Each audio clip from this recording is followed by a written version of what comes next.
कि जैसन चहले रहनी वैसन रनिया मोर बाड़े, सबसे बेजोड़ बाड़ी। थोड़ा सा डीले रखिएगा भैया, क्योंकि ऑलरेडी खांसी आ रहा है और बहुत ही प्यारा। आओ इधर इधर। हम लोग अभी रघु बाबू का नाम हम लोग पता है क्या रखे हैं? रघु चाचा, है ना बाबू?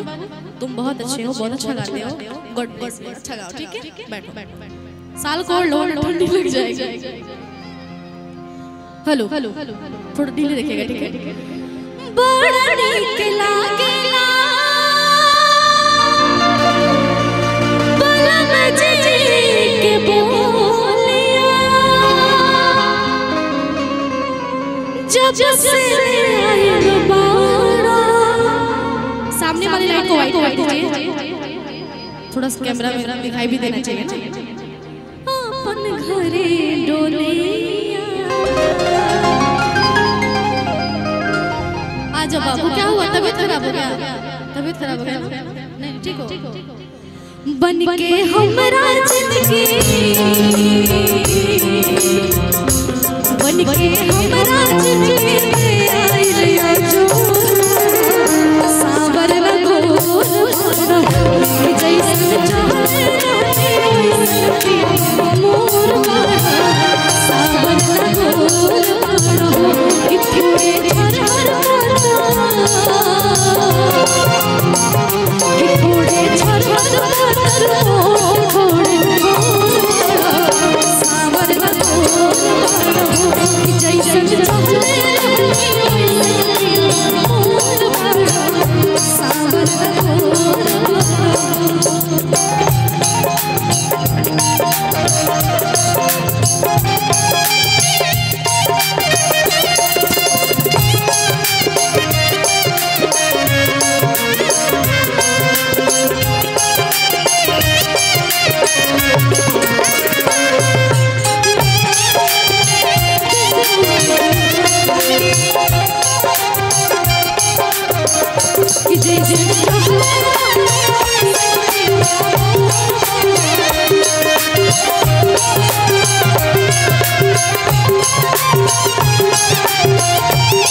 थोड़ा सा भाव में डार्लिंग।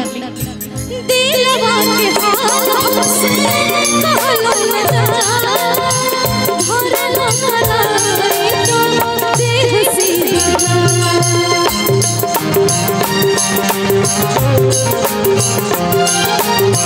भरल मलाई तो देह सीधा।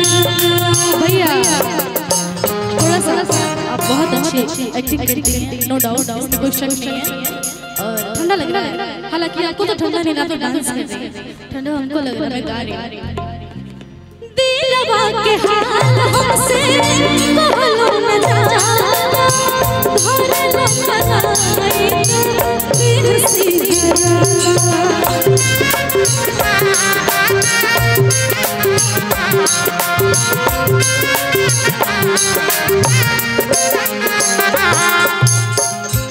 बाटे चुन जवानी, बाटे चुन जवानी चंद्रा के चकोर सावर लगोर कि जैसे चहले रहनी वैसे सावर लगोर। भैया भैया भैया भैया ऐसे बजा के खत्म थोड़ी करना गाना है मुझे। गोरिया चांद के जरिया मियन गोर बाड़ो, गोरिया चांद के जरिया मियन गोर बाड़ो।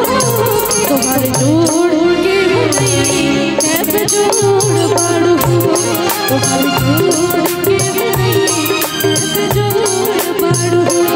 गोरिया चांद के जरिया मियन गोर बाड़ो, गोरिया चांद के जरिया मियन गोर बाड़ो।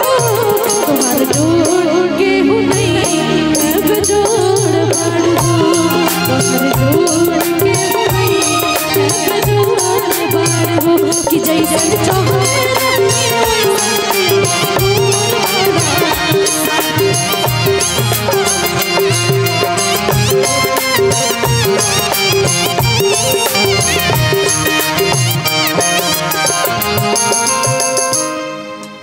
सोच के सजरिया जब गोरी बैठे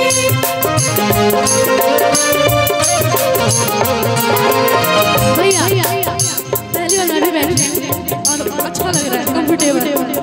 थोड़ा ध्यान देते हुए इधर बहुत सुंदर लग रहा है मुझे।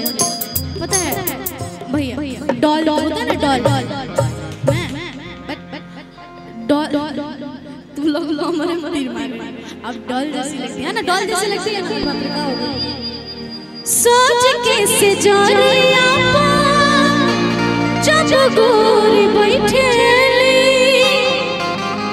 रहे रहे दिया के अपन जो बैठे